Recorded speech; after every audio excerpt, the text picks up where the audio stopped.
Hello दोस्तों, स्वागत है आपका मेरे YouTube चैनल परीक्षा प्लान में। तो कैसे हैं आप लोग? आई होप अच्छे होंगे। तो जैसा कि आप लोगों को पता है कि साइंस को मैं NCERT से पढ़ा रही हूँ। क्लास 6 कंप्लीट हो गया है, क्लास 7 भी कंप्लीट हो गया है, क्लास 8 की बुक के 5 चैप्टर भी कंप्लीट हो गए हैं। आज 6वां चैप्टर पढ़ेंगे, जंतुओं में जनन। पिछले वीडियो में मैंने आपको पौधे और जंतुओं के संरक्षण के बारे में बताया था, वनोन्मूलन के बारे में बताया था, राष्ट्रीय उद्यान, वन्य जीव अभयारण्य और जैव मंडल आरक्षित क्षेत्र के बारे में भी बताया था। आज जंतुओं में जनन की विधियों के बारे में पढ़ेंगे। अच्छा लेसन है, 1 या 2 प्रश्न इससे बन जाता है। तो चलिए वीडियो को शुरू करते हैं। वीडियो देखने के बाद यदि आपको अच्छा लगे तो वीडियो को लाइक और शेयर कीजिएगा, और यदि आप चैनल पर नए हैं तो चैनल को सब्सक्राइब कर लीजिए। तो चलिए शुरू करते हैं। जैसे ही क्लास 8 की साइंस कंप्लीट हो जाती है, उसके बाद मैं साइंस के पेडागोजी के क्वेश्चन की प्रैक्टिस करवाऊंगी, क्योंकि साइंस के इम्पोर्टेंट क्वेश्चन की मैं प्रैक्टिस करवा चुकी हूँ। लगभग 16 वीडियो उसकी आ चुकी हैं। तो चलिए शुरू करते हैं आज के वीडियो को। लिखा है, आपने पाचन, परिसंचरण एवं श्वसन प्रक्रम के बारे में पिछली कक्षा में पढ़ा था। क्या आपको इनके विषय में याद है? ये प्रक्रम जीव की उत्तरजीविता के लिए आवश्यक हैं। आप पौधों में जनन के प्रक्रम के विषय में भी पढ़ चुके हैं। तो पौधों में जनन की विधियों के बारे में मैं आपको पढ़ा चुकी हूँ। पौधे में जनन 2 विधियों से होता है, अलैंगिक और लैंगिक। और अलैंगिक और लैंगिक विधियों के प्रकार भी मैं आपको पढ़ा चुकी हूँ। वीडियो आप देख सकते हैं, क्योंकि सभी वीडियो पर मैंने लेसन के नाम डाल दिए हैं ताकि आपको ढूंढने में परेशानी ना हो। तो क्लास 7 में पढ़ाया था पादपों में जनन, तो आप लोग वो वीडियो देख सकते हैं। जो वीडियो 19 है, यानी जो 19वीं वीडियो है साइंस की, उसमें आप पादपों में जनन के बारे में पढ़ सकते हैं, और यदि आपने वीडियो देखी है तो आपको पता होगा। आगे बढ़ते हैं। जनन की निरंतरता, यानी जनन जाति की निरंतरता बनाने के लिए आवश्यक है। कल्पना कीजिए, यदि जीव प्रजनन नहीं करते तो क्या होता? तो यदि प्रजनन नहीं करते तो उनकी जो जाति है, उनका अस्तित्व समाप्त हो जाता। आगे लिखा है, आप इस बात को मानेंगे कि जीवों में जनन का विशेष महत्व है, क्योंकि यह एक जैसे जीवों में पीढ़ी दर पीढ़ी निरंतरता बनाए रखना सुनिश्चित करता है। आप पिछली कक्षा में पौधों में जनन के विषय में पढ़ ही चुके हैं। इस अध्याय में हम जानेंगे कि जंतु किस प्रकार जनन करते हैं। तो जनन की विधियां बताई जा रही हैं, तो चलिए पढ़ लेते हैं। लिखा है, आपने विभिन्न जंतुओं के बच्चों का जन्म होते हुए भी देखा होगा, और जंतुओं के बच्चे भी आपने देखे होंगे। कुत्ता है, बिल्ली है, गाय है, भैंस है, इनके बच्चे जरूर आपने देखे होंगे। तो यही लिखा है, आपने विभिन्न जंतुओं के बच्चों का जन्म होते हुए भी देखा होगा। क्या आप बता सकते हैं कि चूजे और इल्ली यानी कैटरपिलर किस प्रकार जन्म लेते हैं? बिलौटे और पिल्ले का जन्म किस प्रकार होता है? क्या आप सोचते हैं कि जन्म से पूर्व ये जीव वैसे ही दिखाई देते हैं जैसे कि अब दिखाई देते हैं? आइए पता लगाएं। पौधों की तरह जंतुओं में भी जनन की 2 विधियां हैं। यह है लैंगिक जनन और अलैंगिक जनन। तो पौधों में भी 2 प्रकार की विधियों से जनन होता है, लैंगिक और अलैंगिक। उसी प्रकार से जंतुओं में भी जनन की 2 विधियां हैं, अलैंगिक और लैंगिक। सबसे पहले लैंगिक जनन के बारे में बताया जा रहा है, तो चलिए पढ़ लेते हैं। लिखा है, कक्षा 7 में आपने पौधों में जनन के विषय में पढ़ा था। इसे स्मरण करने का प्रयास कीजिए। आपको याद होगा कि लैंगिक जनन करने वाले पौधों में नर या मादा जननांग होते हैं। क्या आप इन भागों के नाम बता सकते हैं? तो पौधे में जो पुंकेसर होता है वह होता है नर जननांग, और स्त्री केसर मादा जननांग होता है, आपको पता ही होगा। आगे लिखा है, जंतुओं में भी नर एवं मादा विभिन्न जनन भाग अथवा अंग होते हैं।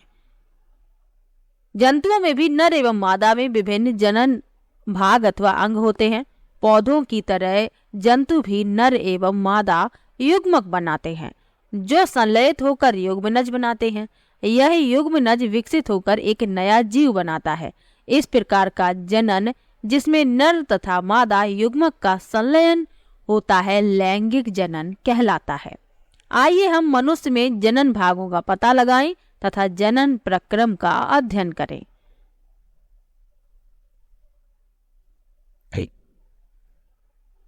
तो मनुष्य के नर जनन अंग पहले बताए जा रहे हैं, तो चलिए पढ़ लेते हैं। लिखा है नर जनन अंगों में एक जोड़ा वृषण, 2 शुक्राणु नलिका तथा एक शिश्न यानी लिंग होते हैं। वृषण नर युग्मक उत्पन्न करते हैं जिन्हें शुक्राणु कहते हैं। इस चित्र में आप शुक्राणु देख सकते हैं। वृषण लाखों शुक्राणु उत्पन्न करते हैं। चित्र को देखिए जिसमें शुक्राणु का चित्र दिखाया गया है। यहाँ आप देख सकते हैं जो मैंने अभी आपको बताया। शुक्राणु यद्यपि बहुत सूक्ष्म होते हैं पर प्रत्येक में एक सिर, एक मध्य भाग एवं एक पूंछ होती है। यानी कि ये बहुत सूक्ष्म होते हैं लेकिन फिर भी इनमें एक सिर होता है, मध्य भाग होता है और एक पूंछ होती है।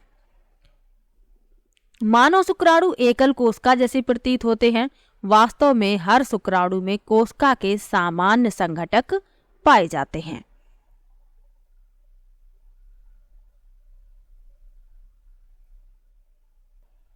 यहाँ इस चित्र में आप मानव के नर जनन अंग देख सकते हैं। ये शुक्राणु नलिका है, ये शिश्न है और ये होते हैं वृषण। ये आप देख सकते हैं। तो नर जनन अंगों के बारे में आपको बता दिया, यानी मानव के नर जनन अंग। अब लिखा है मादा जनन अंग, तो चलिए इनके बारे में भी जान लेते हैं। मादा जननांगों में एक जोड़ी अंडाशय, अंडवाहिनी यानी डिंब वाहिनी तथा गर्भाशय होता है।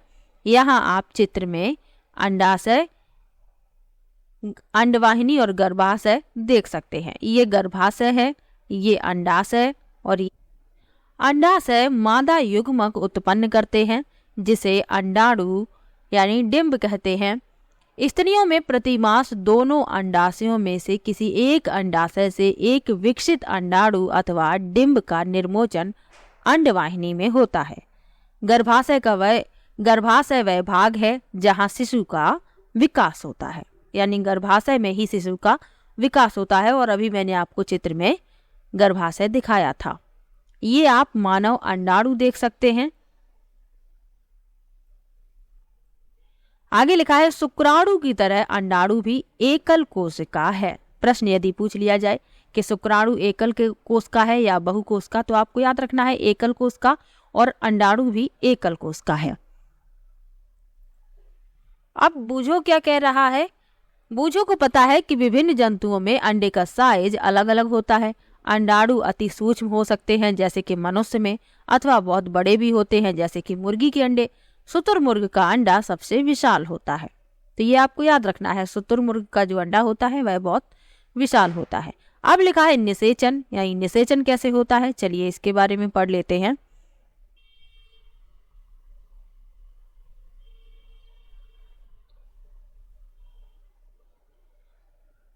लिखा है जनन प्रक्रम का पहला चरण शुक्राणु और अंडाणु का संलयन है। जब शुक्राणु अंडाणु के संपर्क में आते हैं तो इनमें से एक शुक्राणु अंडाणु के साथ संलयित हो जाता है। शुक्राणु और अंडाणु का यह संलयन निषेचन कहलाता है। निषेचन के समय शुक्राणु और अंडाणु संलयित होकर एक हो जाते हैं। निषेचन के परिणाम स्वरूप युग्मनज का निर्माण होता है। प्रश्न यदि पूछ लिया जाए कि निषेचन के परिणाम स्वरूप किसका निर्माण होता है, तो युग्मनज का।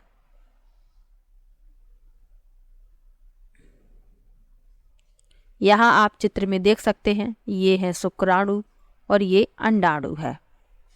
निषेचन की क्रिया इसमें दिखाई गई है।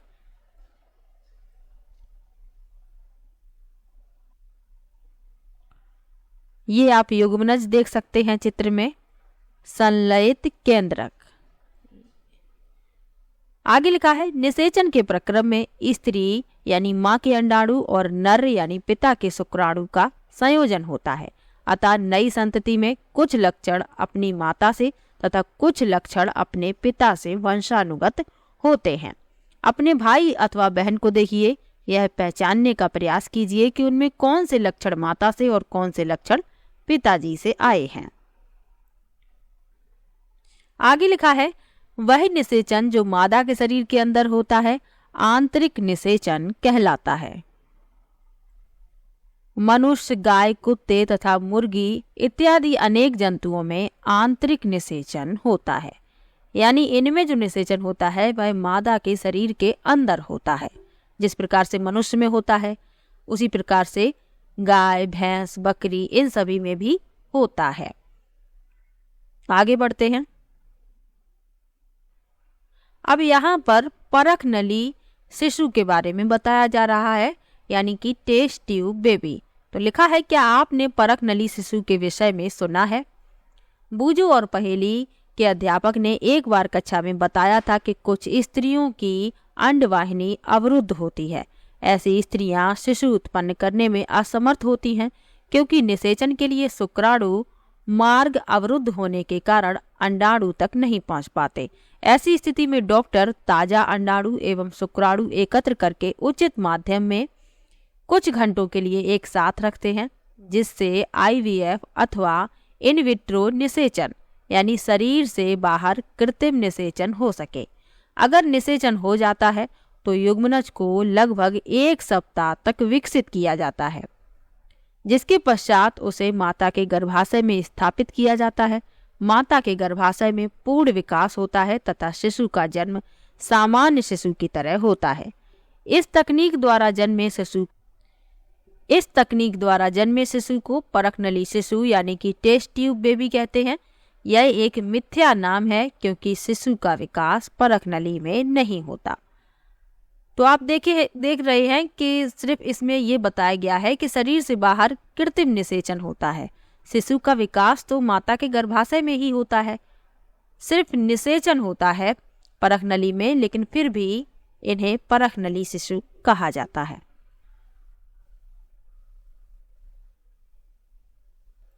आगे लिखा है, आपको यह जानकर आश्चर्य होगा कि अनेक जंतुओं में निषेचन की क्रिया मादा जंतु के शरीर के बाहर होती है। इन जंतुओं में निषेचन जल में होता है। आइए पता लगाएं कि यह किस प्रकार संपन्न होता है। तो अनेक जंतु ऐसे होते हैं जिनमें जो निषेचन की क्रिया है वह मादा के शरीर के बाहर होती है, और यह निषेचन किस में होता है? जल में होता है। तो आगे इन्हीं जंतुओं के बारे में बताया जा रहा है।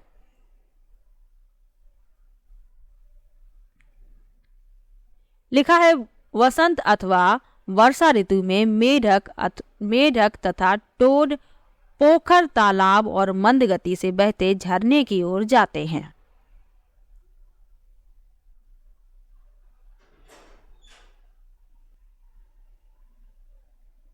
तथा नर तथा मादा एक साथ पानी में आते हैं। तो मादा सैकड़ों अंडे देती है। मुर्गी के अंडे की तरह मेढक के अंडे कवच से ढके नहीं होते तथा यह अपेक्षाकृत बहुत कोमल होते हैं। जेली की एक परत अंडों को एक साथ रखती है तथा इनकी सुरक्षा भी करती है। इस तरीके से आप देख सकते हैं, ये मेढक के अंडे हैं, इस चित्र में आप देख सकते हैं। तो ये जेली की परत द्वारा एक साथ रहते हैं। जो जेली की परत होती है इन्हें एक साथ बांधे रखती है। आगे लिखा है, मादा जैसे ही अंडे देती है नर उस पर शुक्राणु छोड़ देता है। प्रत्येक शुक्राणु अपनी लंबी पूंछ की सहायता से जल में इधर उधर तैरते रहते हैं। शुक्राणु अंडकोशिका के संपर्क में आते हैं, जिसके फलस्वरूप निषेचन होता है। इस प्रकार का निषेचन, जिसमें नर एवं मादा युग्मक का संलयन मादा के शरीर के बाहर होता है, बाह्य निषेचन कहलाता है। यह मछली, स्टारफिश जैसे जलीय प्राणियों में होता है। तो जो जलीय प्राणी होते हैं उनमें इसी प्रकार का बाह्य निषेचन होता है। अब बूझो के दिमाग में एक प्रश्न आता है कि मछली और मेढक एक साथ सैकड़ों अंडे क्यों देते हैं, जबकि मुर्गी एक समय में केवल एक ही अंडा देती है? तो पहेली इसका उत्तर बताती है।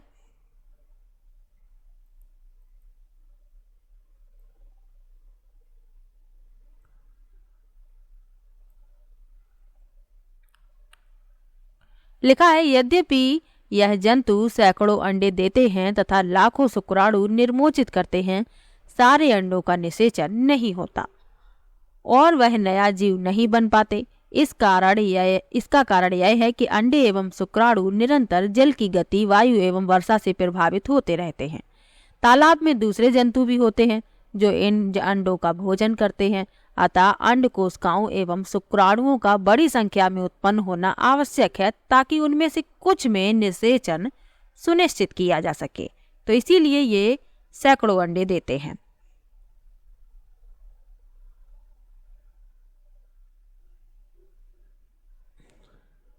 अब लिखा है भ्रूण का परिवर्धन। चलिए इसको पढ़ लेते हैं। निषेचन के परिणाम स्वरूप युग्मनज बनता है जो विकसित होकर भ्रूण में परिवर्धित होता है। चित्र में दिखाया गया है, अभी मैं आप लोगों को दिखाऊंगी।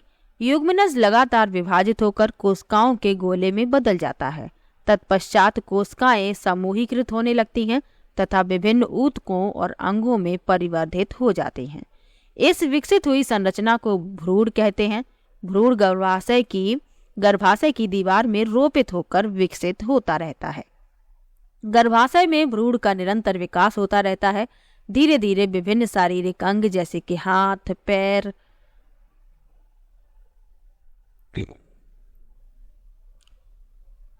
सिर, आंखें, कान इत्यादि विकसित हो जाते हैं।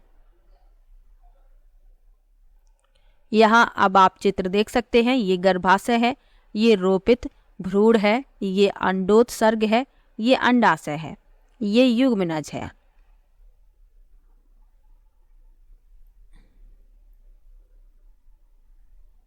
और ये गर्भाशय की भित्ति है ये, और ये जो भ्रूण है इसका विकास हो रहा है। आगे बढ़ते हैं।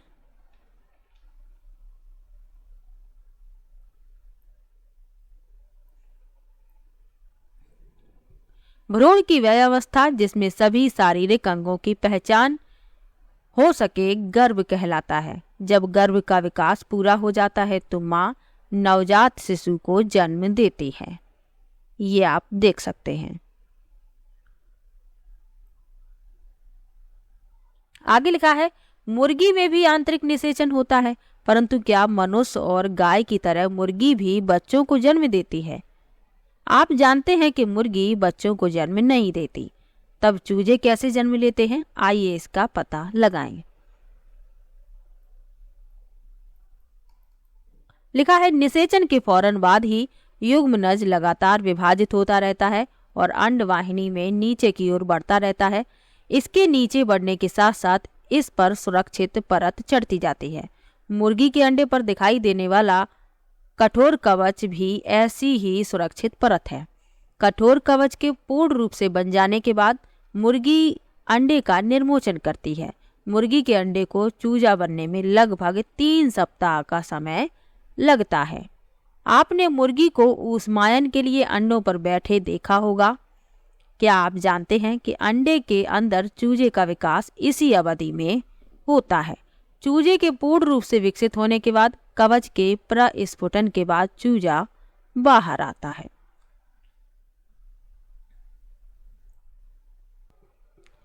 बाह्य निषेचन वाले जंतुओं में भ्रूण का विकास मादा के शरीर के बाहर ही होता है।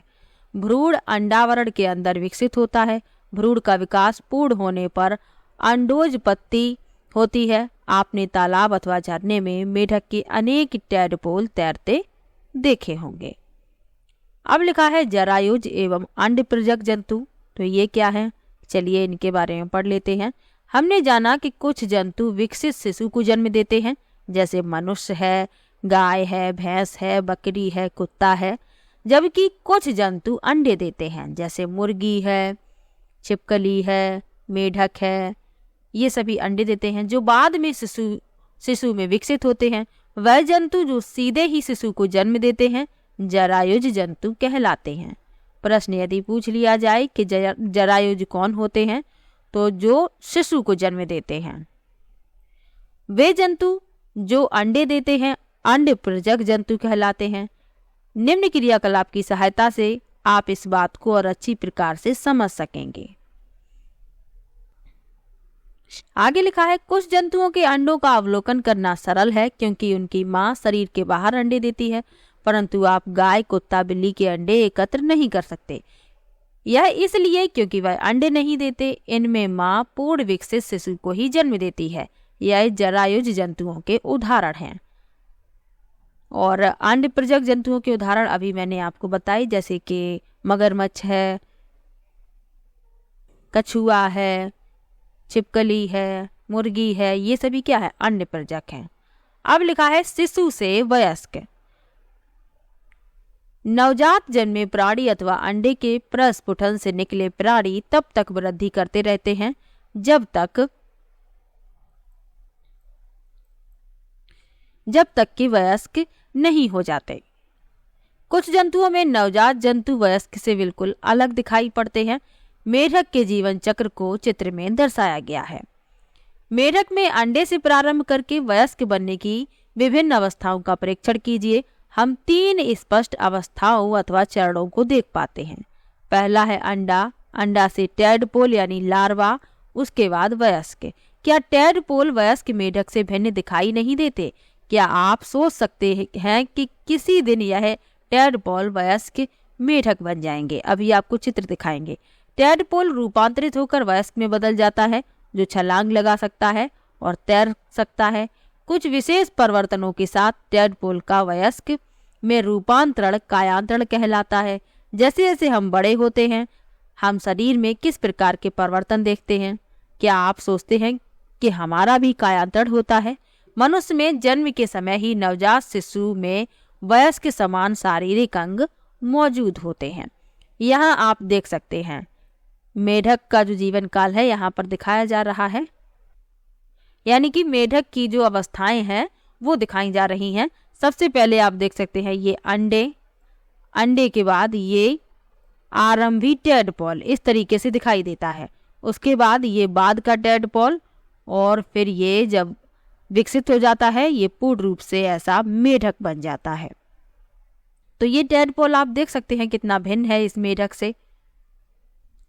आगे बढ़ते हैं तो लैंगिक जनन की विधियों के बारे में आपको बता दिया। अब लिखा है अलैंगिक जनन। तो लिखा है अब तक हमने जनन प्रक्रम का अध्ययन उन जंतुओं में पढ़ा जिनसे हम परिचित हैं, परंतु अत्यंत छोटे जंतु जैसे हाइड्रा एवं सूक्ष्मदर्शी जंतु जैसे कि अमीबा में जनन किस प्रकार होता है?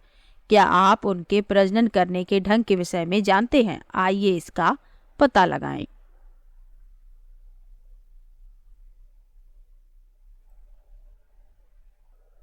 तो इसके लिए क्रियाकलाप पढ़ना आवश्यक है। चलिए पढ़ लेते हैं। लिखा है हाइड्रा की स्थायी स्लाइड लीजिए। आवर्धक लेंस अथवा सूक्ष्मदर्शी की सहायता से इस स्लाइड का अध्ययन कीजिए। जनक के शरीर से क्या कुछ उभरी संरचनाएं दिखाई देती हैं? इन उभरी हुई संरचनाओं की संख्या ज्ञात कीजिए, इनका साइज भी ज्ञात कीजिए। आगे बढ़ते हैं। प्रत्येक हाइड्रा में एक या अधिक उभार दिखाई देते हैं। यह उभार विकसित होते नए जीव हैं। आप इसमें देख सकते हैं हाइड्रा में मुकुलन, यानी जो मुकुलन है वह अलैंगिक जनन की विधि है और हाइड्रा मुकुलन द्वारा ही जनन करता है। आगे लिखा है स्मरण कीजिए कि ईस्ट में भी मुकुल दिखाई देते हैं। हाइड्रा में भी एकल जनक से निकलने वाले उदर्ध से नए जीव का विकास होता है।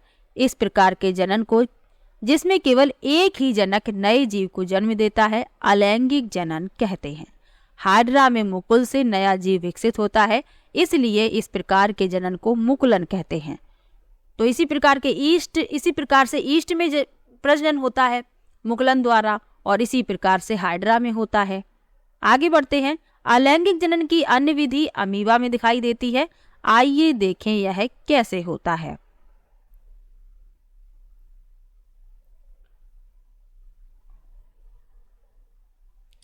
लिखा है आप अमीबा की संरचना के विषय में पढ़ चुके हैं। आपको स्मरण है कि अमीबा एक कोशिक होता है, यानी कि एक कोश की होता है। इसमें केंद्रक के 2 भागों में विभाजन से जनन क्रिया प्रारंभ होती है। इसके बाद कोशिका भी 2 भागों में बट जाती है, जिसके प्रत्येक भाग में केंद्रक होता है। परिणाम स्वरूप एक जनक से 2 अमीबा बनते हैं। इस प्रकार के अलैंगिक जनन को, जिसमें जीव विभाजित होकर संतति उत्पन्न करता है, द्विखंडन कहलाता है। यहाँ आप इस चित्र के माध्यम से समझ सकते हैं।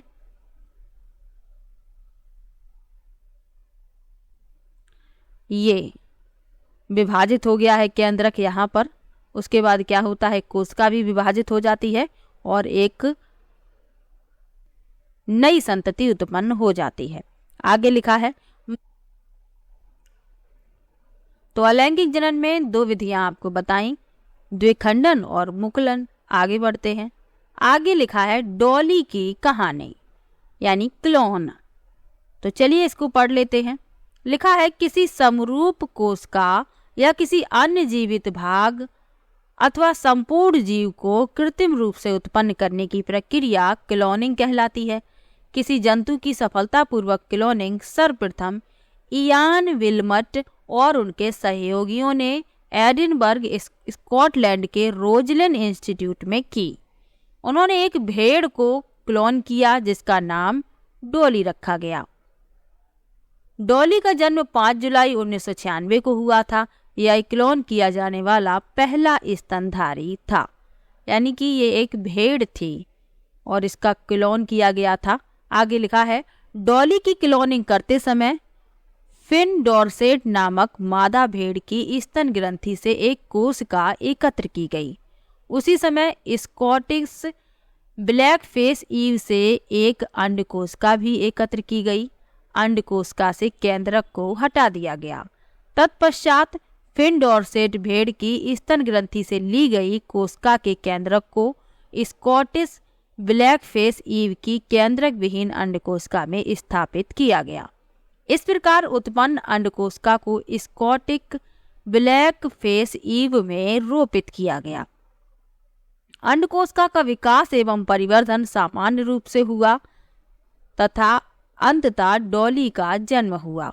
यद्यपि स्कॉटिश ब्लैक फेस ईव ने डॉली को जन्म दिया था, परंतु डॉली विन डॉर्सेट भेड़ के समरूप थी जिससे केंद्रक लिया गया था, क्योंकि स्कॉटिश ब्लैक फेस ईव के केंद्रक को अंड कोशिका से हटा दिया गया था।